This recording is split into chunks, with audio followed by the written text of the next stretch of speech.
Breaking news right now at 6:30 a.m. We have our first hurricane of the season. This just coming in this morning, Arthur becoming the first hurricane. You are looking live right now of Charleston, South Carolina, where the weather conditions have just gotten a lot worse as the storm bands now coming ashore in the Carolinas. Chris Farrell has the brand new forecast track. And shocking allegations surfacing this morning against this South Florida mother.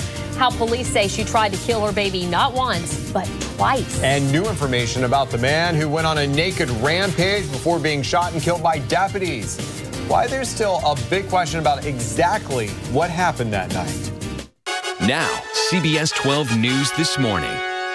Good morning, everyone. Welcome back to CBS 12 News This Morning. I'm Eric Roby. Today is Thursday, July 3rd. I'm Suzanne Boyd. 6:30 is the time. Thank you for waking up with us here on CBS 12 News This Morning. And we are following breaking news. Arthur, now a hurricane. In fact, let's go to a live look right now from Myrtle Beach, South Carolina, where, as you can see, the winds are picking up. So is the surf. North Carolina, the Outer Banks there under a hurricane warning. In fact, the evacuation started around 5 a.m. this morning. The storm has also prompted the city of Boston to move up its 4th of July festivities to today instead of tomorrow. Now, Storm Track meteorologist Chris Farrell, he has been tracking Arthur ever since it's been off our coast. And right now, not looking so good for the Mid-Atlantic states. Yeah, it certainly isn't. In fact, they're already getting some of the tropical storm force winds along the coast there. They have a tropical storm warning up. They are already getting tropical storm force winds. You can see the center right there in the last picture of what is now Hurricane Arthur. Arthur upgraded to a hurricane at 5 a.m. this morning. Top winds 75 miles an hour. They're already getting impacted along the South Carolina coast with tropical storm force winds. They will get hurricane force winds shortly. It's 210 miles south of Wilmington right here, moving north at 9 miles an hour. Top winds are 75. It's a Category 1 hurricane. It is forecast to move very nearly directly over the Outer Banks right here by tonight. 2 a.m. tomorrow morning, it'll be brushing them or moving directly over them and then out into the Atlantic after that. So they are already underway with their preparations for evacuations. Meantime, we have a partly cloudy clear sky. It's a nice quiet morning, but let me show you the storm track radar because off to the west, see all those scattered showers and storms? Notice they're moving towards the east. As they develop this afternoon inland, they'll be moving over our coast. So we're looking for afternoon thunderstorms. But a nice morning drive as we head out right now. Back to track everything, including your weekend forecast. Let's look at traffic with Michelle. All right, we're going to get to traffic in a second. I want to remind everyone that you can download our free weather app so you can track any of those pop-up showers we might have, or also if you want to track Arthur for this holiday weekend. To do so, just go to our app store or your app store and download at WPEC space WX. Now let's get to traffic with Michelle Wright. Thank you, Eric. As you head out the door this morning, weather and traffic together every 10 minutes. We've got you covered on all angles. As Chris said, we do have some showers in some areas. No slowdowns because of those showers. Make sure you slow it down if you do have those wet streets. I'm in contact with police, fire, and rescue in the case that severe weather does bring any flooding. For now, you're good to go. Donald Ross to Palm Beach Lakes Boulevard, 11 minutes in the car and alive. Look outside. My scanners are clear of any delays. So good morning to you as you head out on this Thursday. To your right, Palm Beach Gardens, North Lake at 95, good to go, and West Palm Beach to your left. Also looking good. Still with the light show again today. Suzanne, back to you.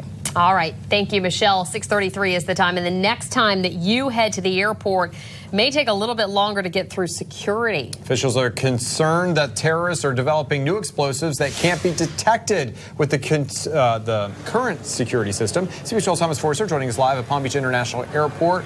All this happening right before the big holiday weekend.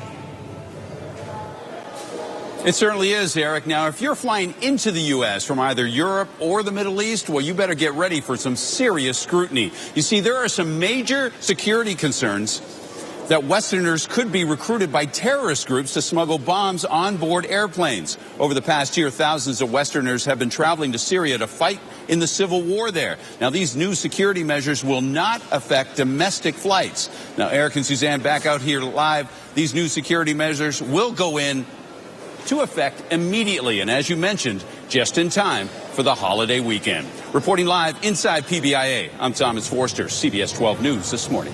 All right, thank you, Thomas. Time right now is 6:34, and new this morning, details of an internal affairs report is revealing some new information about what happened the night a naked man who was shot and killed by deputies went on a rampage in western Delray Beach. Ben Becker has the very latest information. Ben, what are we learning?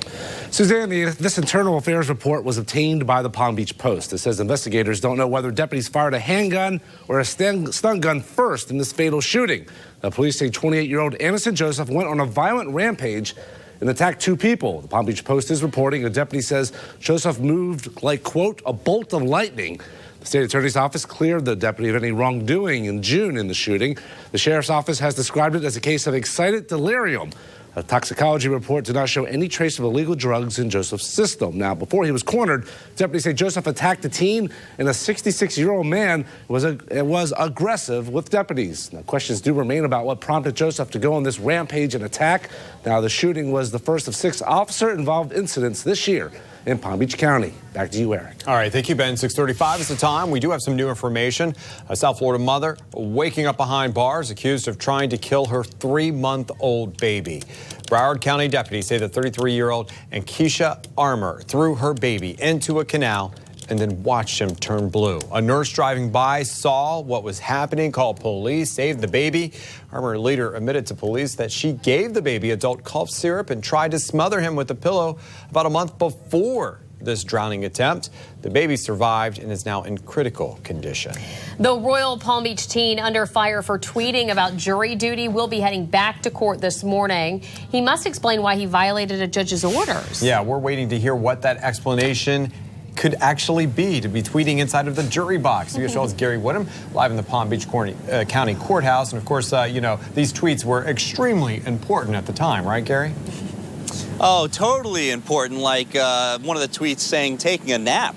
Sebastian Garrido, he's going to be here. He was a juror on a personal injury trial back in April. And yeah, the judge said no electronic devices. And of course, he goes and tweets during the court case. So yeah, he's got to be here. And so the judge has a few options in this matter. He can hold the tweeting juror in contempt. He can order a show cause where Garrido would have to prove why he shouldn't be held in contempt. And then finally, there could be a whole new trial that's granted. Now, all, some, or none of those things could happen today with the judge. So we'll just have to wait and see what happens. Garrido's going to be here 10 a.m. Palm Beach County Courthouse in West Palm Beach. Gary Whittam, CBS 12 News this morning. All right. Thank you, Gary. 6:37 is the time. Let's get to some breaking news from overnight. Parts of the Brooklyn Bridge crumbled to the ground. Take a look at these pictures now. Look at the live pictures from Brooklyn.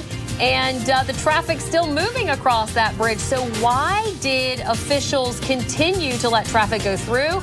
And how weather may have played a role in this. A Florida congressman making some controversial comments about illegal immigrants. Why he's encouraging more to come right here to South Florida.